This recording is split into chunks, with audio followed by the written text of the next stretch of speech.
좋은 주일날입니다. 우리 옆 사람하고 인사 좀 하겠습니다. 손가락 하트 준비하시고 좌우로 사랑합니다, 축복합니다.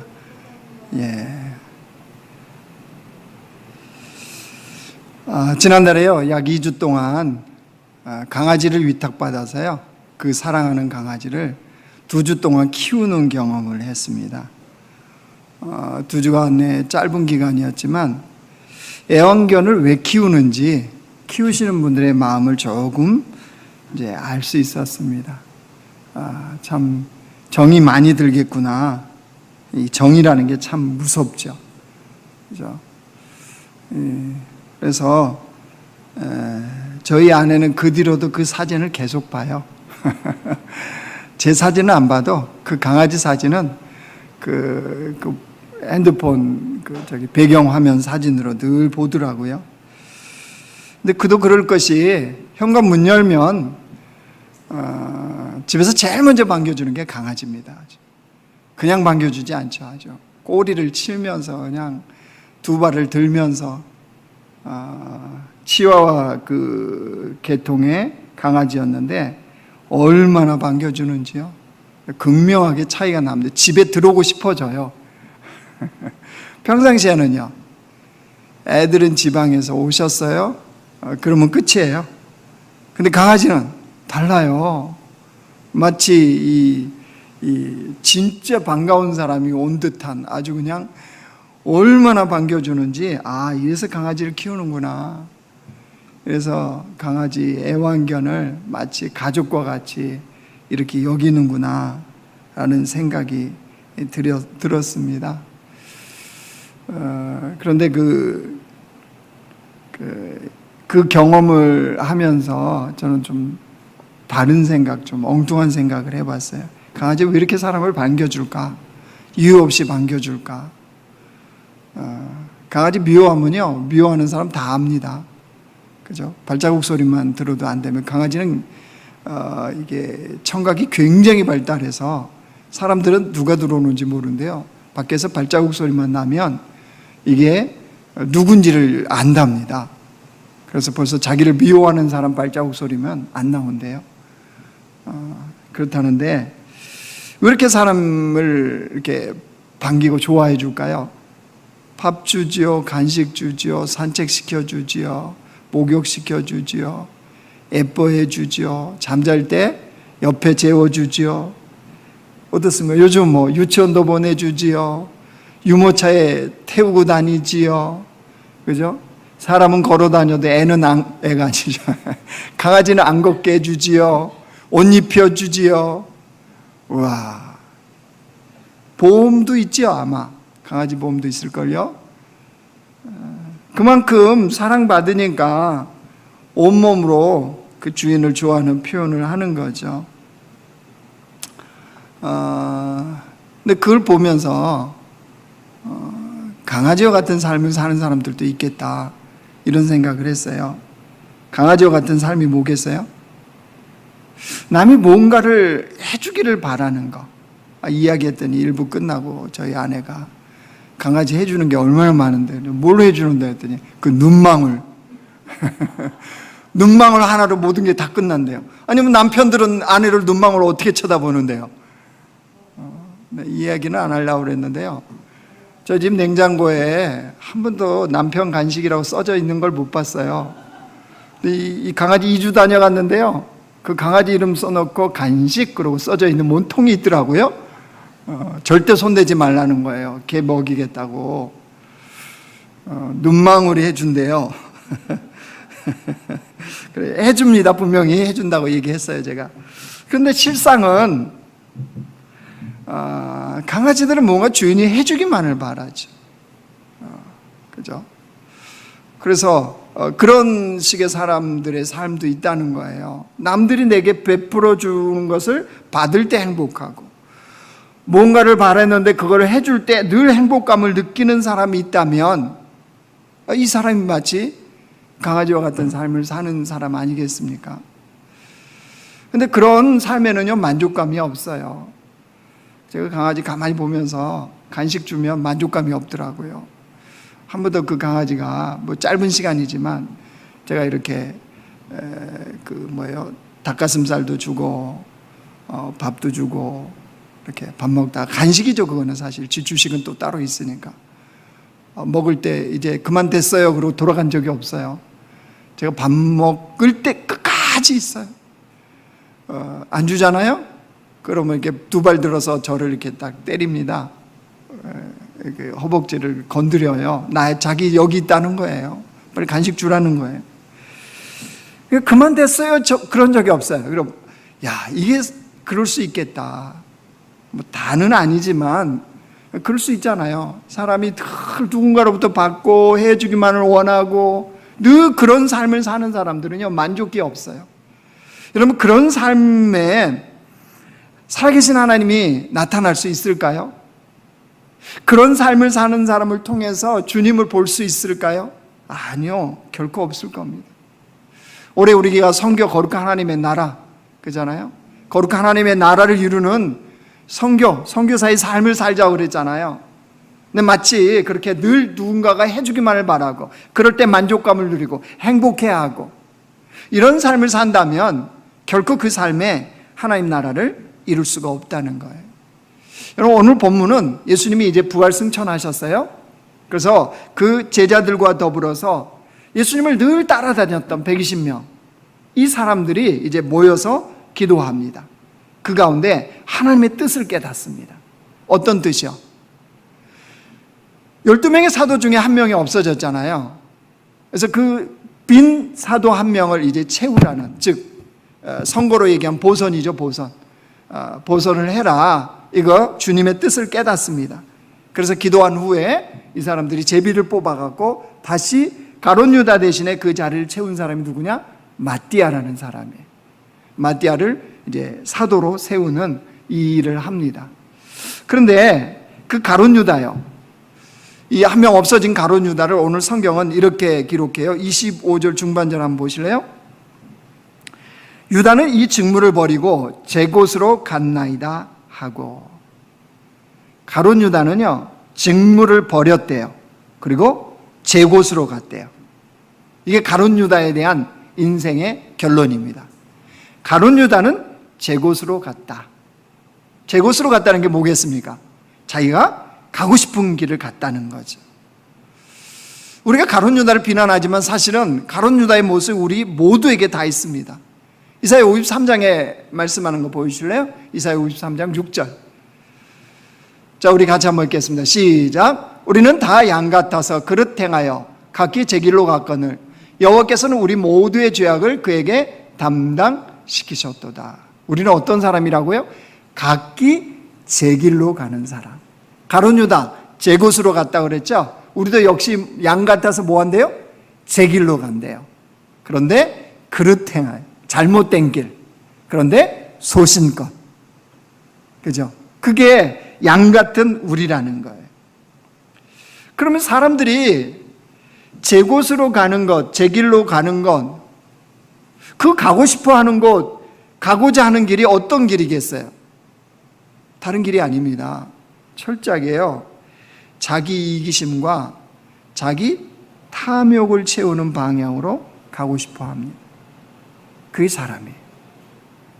가룟 유다가 제 곳으로 가는 것, 우리가 각기 제 길로 가고자 하는 그 길은 자기 이기심과 자기 탐욕을 채우고자 하는 것. 사람의 본성이 그러니까요. 왜 주님이 양의 비유를 하셨겠어요, 우리를? 본성 자체가 그렇다는 거예요. 여러분, 그러면 우리도 별반 강아지와 다를 게 없겠죠. 아니, 유다를 보면 알아요. 유다가 하나님의 부르심을 받았을 때 가룟 유다, 얼마나 그 마음에 기대감과 소망이 부풀어 올랐겠습니까? 왜요? 가룟 유다가 보통 똑똑한 사람이 아니에요. 계산해 봤거든요. 예수님의 부르심, 그 예수님의 부르심을 받고 나서 계산해 보니까 드디어 자기 인생에 자기가 꿈꿨던 그 꿈을 예수님 통해서 이룰 것 같았거든요. 그래서 예수님이 부르시자 쫓아가요. 그런데 하루가 지나고 이틀이 지나고 가만히 보니까 자기가 가고자 하는 방향과 예수님이 가는 방향이 다르네요. 자꾸 십자가 이야기를 하시고, 그러니까 다른 제자들이야 이게 달라요. 이 가룟 유다하고는 달라요. 그런가 아닌가 이렇게 생각하면서 가고 있지만 가룟 유다는 빠르거든요. 계산이 아니라는 거예요. 자기가 원하는 메시아가 아니라는 거예요. 자기가 원하는 길로 안 가시는 거예요. 그러니까 자기의 꿈이 물거품 될 거라고 생각했던 거죠.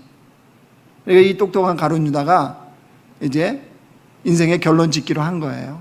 예수님 은 30세겔에 팔아버리고 이제 떠나잖아요. 그러고 나서 가룟 유다가 마지막 결정을 이렇게 합니다. 마태복음 27장 보여주세요. 제가 읽을게요. 유다가 은을 성소에 던져 넣고 물러가서 스스로 목매어 죽은지라. 가룟 유다의 결론이 뭐예요? 스스로 목숨을 끊었습니다. 자기 파멸의 길로 가버린 거예요. 여러분, 우리에게 뭘 보여주나요? 우리가 우리의 본성에 따라 자기 이기심과 자기 탐욕을 따라 살아가면 그 삶의 끝이 무엇인지를 우리에게 분명하게 보여주시는 거예요. 여러분, 자기 자신만을 위한 삶을 살면 자기 파멸로 끝납니다. 가룟 유다에게 예수님은 도대체 어떤 존재였겠어요? 철저하게 자기 이기심과 탐욕을 채우는 존재로밖에 안 여겨졌어요. 하나님이 오셨는데, 그 하나님이 구원자로 오셨는데 가룟 유다에게 예수님은 구원자가 될 수가 없었어요. 그냥 자기 이기심과 자기 탐욕을 채우는 분으로밖에 여기지 않았어요. 그러니까 은 30세겔에 파는 것도 가능했던 거죠. 여러분, 이걸 뭐라고 그러냐면요, 자기 이기심과 자기 탐욕을 따라서 철저하게 사는 사람은 뭐라 그러냐면 자기 감옥에 갇혀 사는 사람이라고 그래요. 자기 감옥. 사람들이 스스로 자기 감옥을 만들어요. 그리고 그 감옥 속에 자기가 갇혀서 살아요. 근데 그 감옥은 뭐냐면 자기 이기심과 자기 탐욕이라는 감옥을 스스로 만들어 놓고 그 안에서 살아가는 거예요. 모 방송국에서요, 퓨전 사극을 하나 하는 걸 봤어요. 이렇게 헬스장에서 러닝머신 하다가 뭐 우연히 틀었는데 사극이 나와서 한 번 봤는데 너무 재밌는 거예요. 2번 보고 3번 보고.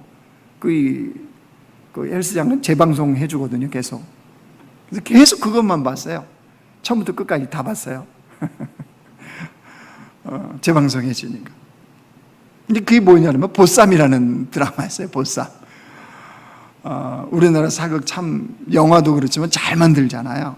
해외에서도 요즘 인정해주는, 그러니까 문화는 참 우리나라가 이제 대단한 선진국인 것 같습니다.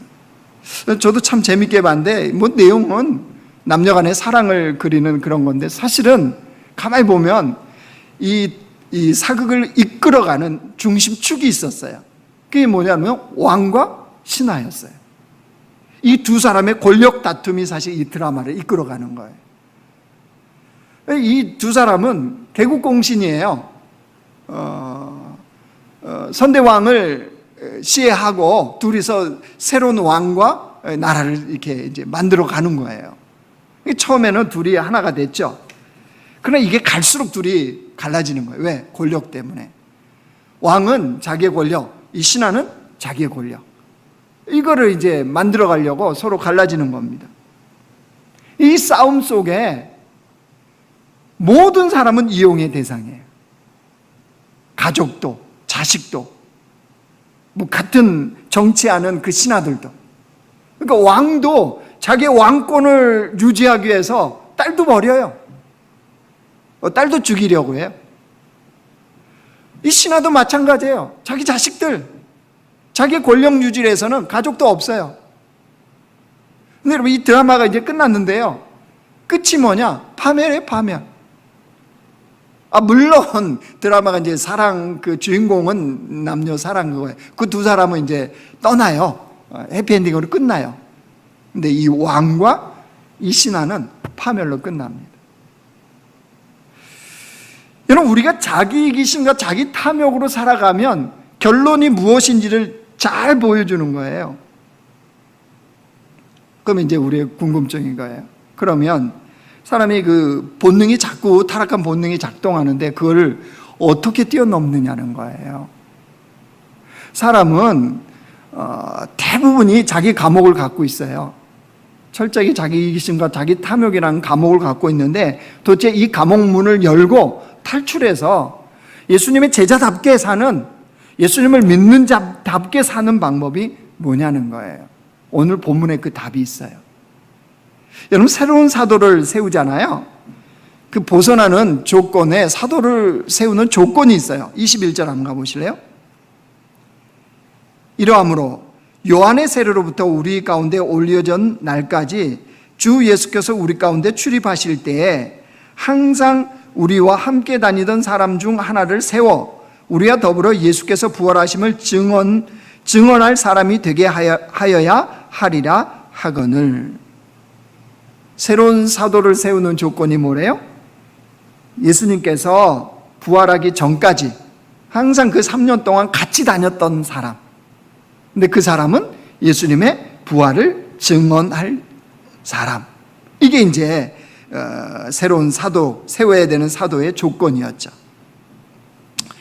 여러분, 사실 그때 당시에 세상적으로 보면 뭐 사도로 택함 받는 거 별 볼 일 없습니다.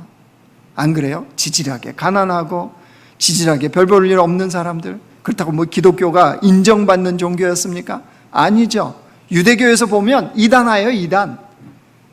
그러니까 뭐 사실 세상적으로 보면 진짜 별 볼 일 없어요. 사도로 세워짐 받는다고 해서 별걸 없죠. 그런데 여러분, 신앙 안에 들어오면 어떻습니까? 그 당시에 예수 믿는 사람들 목숨 걸고 예수 믿었잖아요. 그런데 그 그룹 안에 사도로 세워진다. 이거는 대단한 거였거든요. 세상에 볼 때 별거 없었지만 신앙 안에서는 이 사도라는 직무가 대단했어요. 인정받는 자리였거든요. 그런데 그가 해야 될 일이 뭐래요? 예수님의 부활을 증언한다. 당연한 거 아니겠습니까? 사도가 아니라도 당연히 예수님의 부활을 증언해야 되겠죠. 예수 믿는 사람들은. 그죠? 그렇다면 그 직무가 도대체 무슨 일을 하는 거냐는 거예요. 예수님의 부활을 증언한다. 굳이 사도로 세움 받아야 그 일을 하는 건 아니지 않습니까? 그냥 예수님을 따르는 자들도 예수님 부활을 증언하는데 구체적으로 이 직무가 무슨 내용이냐는 거예요. 이거는 그들의 기도 내용 속에 들어가 있어요. 24절부터 한번 보실래요? 그들이 기도하여 이르되 뭇사람의 마음을 아시는 주여, 이 두 사람 중에 누가 주님께 택하신 바 되어 봉사와 및 사도의 직무를 대신할 자인지를 보이시옵소서. 봉사와 및 사도의 직무, 그랬죠. 이거를 해야 된다는 거예요. 그렇죠? 그러면 예수님의 부활을 증언하는 것과 봉사와 사도의 직무, 무슨 관계가 있을까요?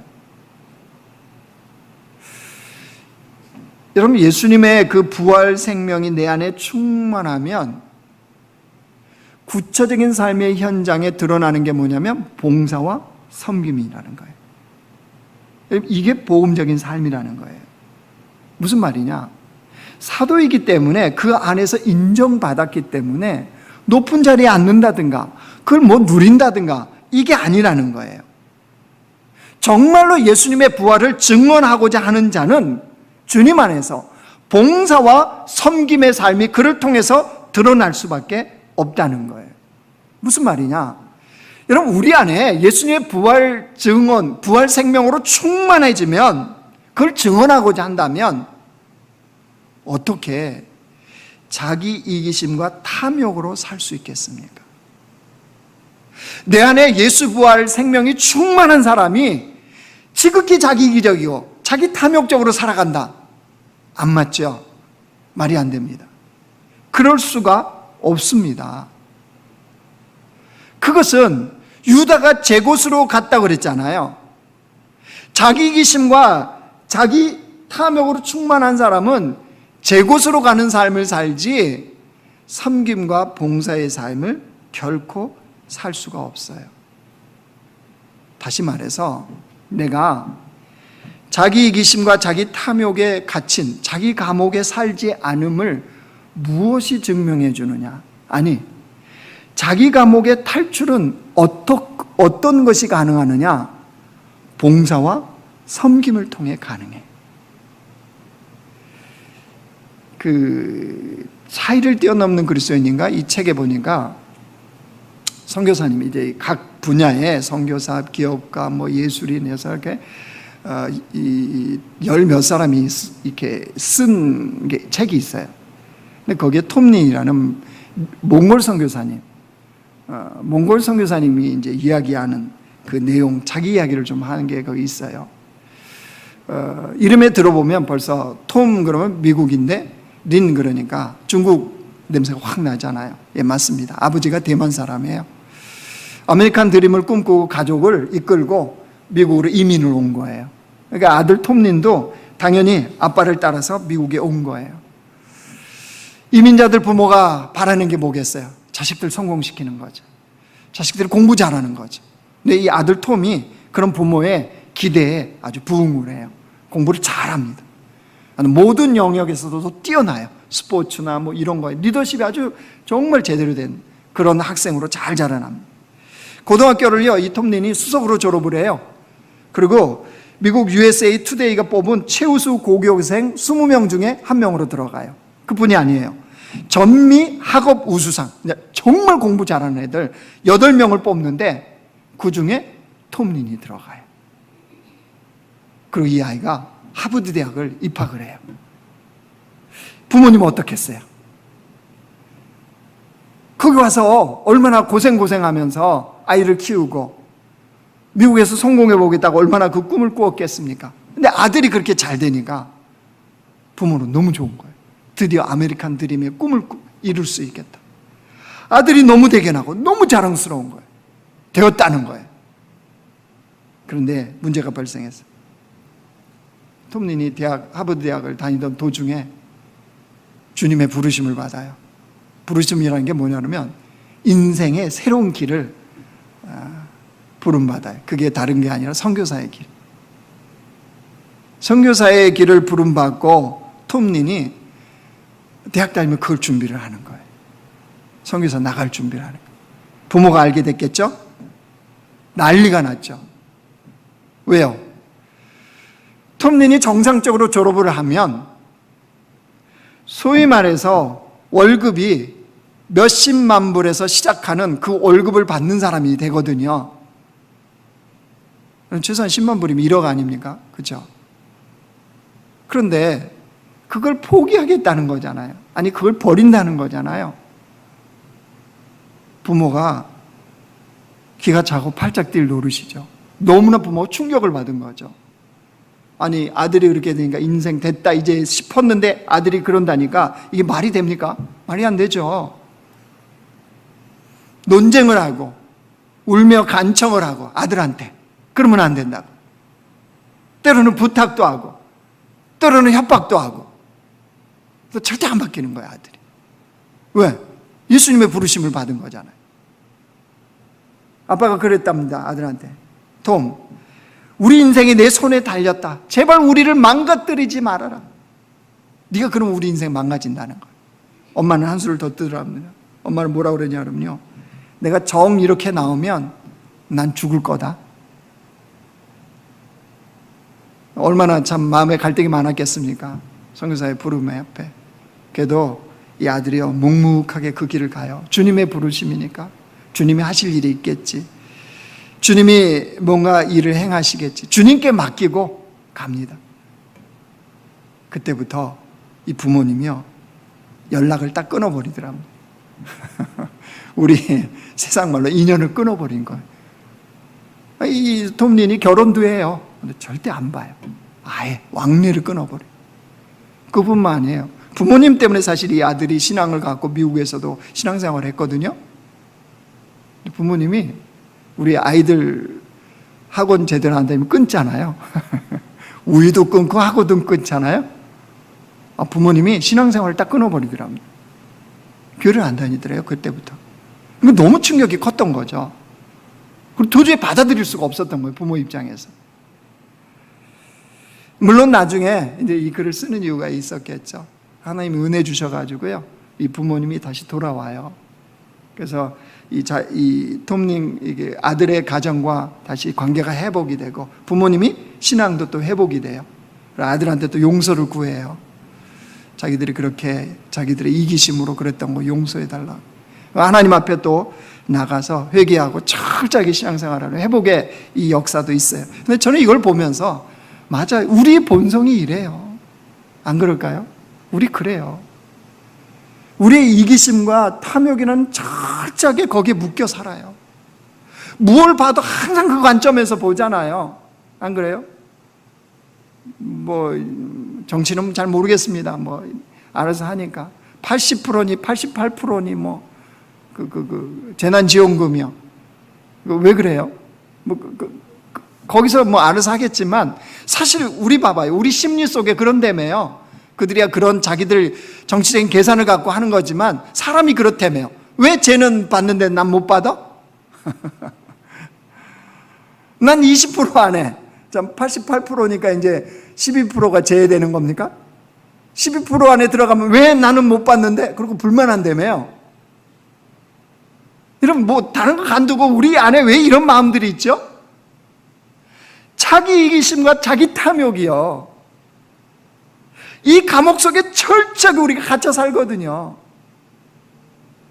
예수 믿는 자라면 자녀가 선교사의 부름을 받았다, 이거보다 더 영광이 어디 있습니까? 여러분, 우리 하나님의 시각이, 우리 하나님의 그 예측이, 우리 하나님의 계획이 시시한가요? 천지 만물을 만드시는 그 주님, 그걸 통치하고 다스리시는 주님께서 콜을 했으면 이것만큼 영광이 어디 있어요? 근데 우리 그거 안 보잖아요. 그 관점에서 절대 안 봐요.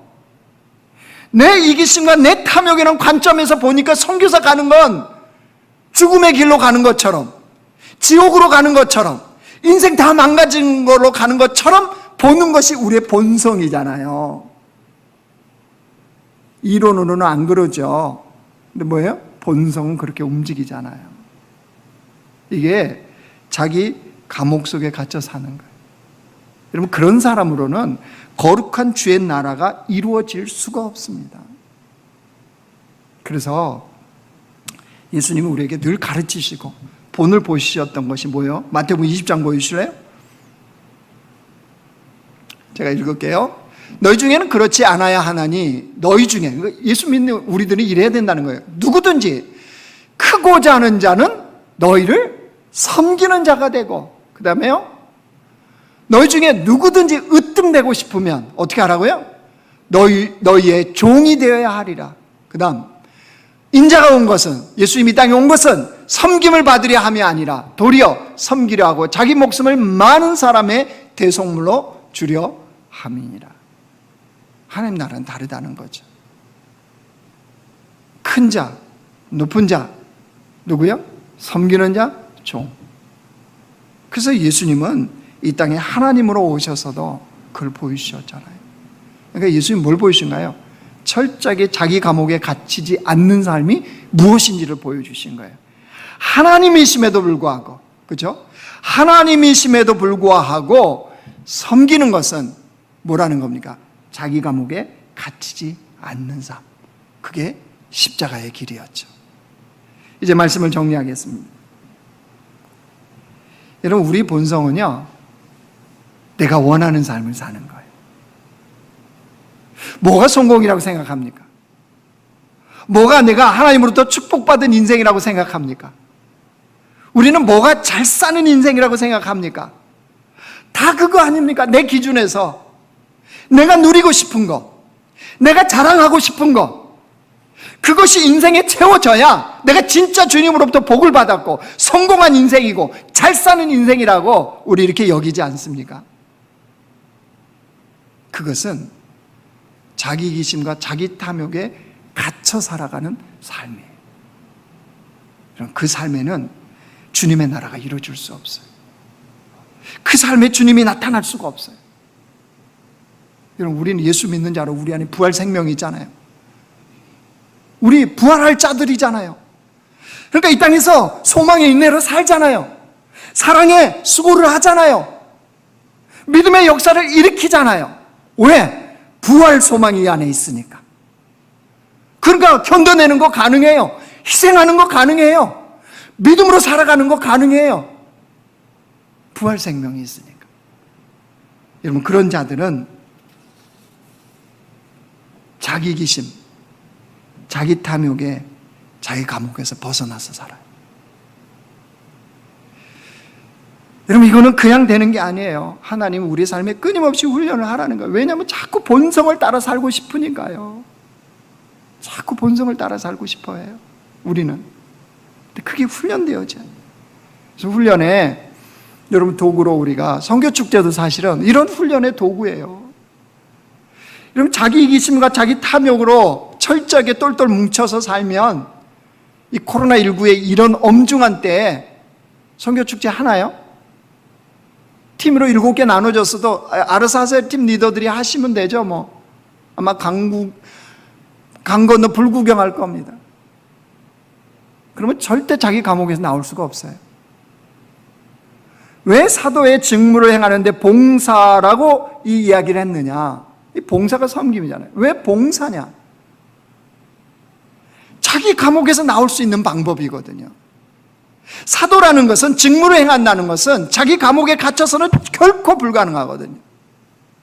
선교축제, 자기 이기심과 자기 탐욕이라는 감옥에서 나오는 훈련의 장소예요. 구체적으로요. 사랑하는 성도 여러분, 물어보세요. 여러분, 팀 소속돼 있잖아요. 팀장님에게, 디렉터에게 물어보세요. 집사님, 형제님, 장로님, 제가 뭐 이번에 하면 될까요? 어떻게 제가 선교축제에 동참하는 사람이 될까요? 물어보세요. 그러면 알려드릴 겁니다. 그거 하시면 돼요. 여러분, 그게 우리가 자기 감옥에서 나오는 봉사의 삶을 살아가는 방법이거든요. 내가 자기 감옥에 갇힌 자가 아님을 증명하는 길이거든요. 선교축제뿐만이 아니에요.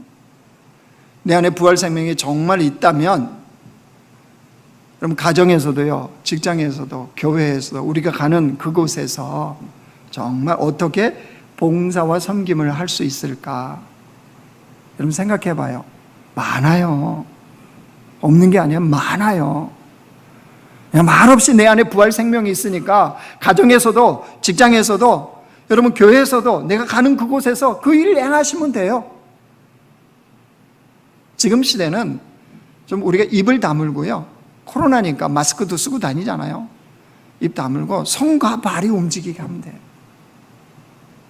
손과 발을 통해서 코로나가 전파되는 게 아니잖아요. 그죠? 손과 발을 통해서 내가 있는 그 공동체에 봉사와 섬김으로 내 안에 멈출 수 없는, 가둘 수 없는 예수의 부활 생명이 넘친다는 것을 나타내면 돼요. 그러면 그들이 궁금해할 겁니다. 왜 저 사람은 저러지? 왜 저렇게 살지? 그럼 그게 바로 복음적인 삶이요. 그들이 알게 될 겁니다. 아, 예수 믿어서 그렇구나. 예수 믿으면 사람이 저렇게 다르구나. 여러분, 그게 선교사의 삶이에요.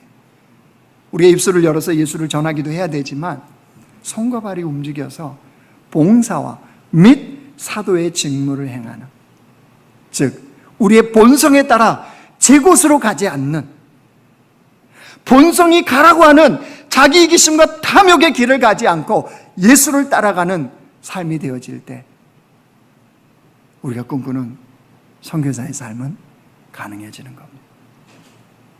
이 여름에 제 곳으로 가지 않고 주를 따라가는 그런 공동체가 되길 주의 이름으로 축원합니다.